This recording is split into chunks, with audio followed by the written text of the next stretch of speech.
So you'll begin in a plank. You really want to pay close attention to keeping your core nice and tight. Notice that my back is completely straight.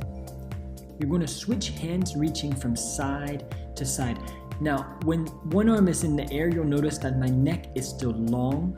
My shoulders are still pushing down. So be careful that your shoulders don't rise up and you sort of lose that neck. The next exercise, balance runs. You're simply going to stand on one leg, lifting the other as though you're running. The arms respond just as they would. So opposite arm, opposite leg. You'll notice that my foot is quite shaking, and that's because we really want these small muscles to be engaged and really find their position by strengthening them.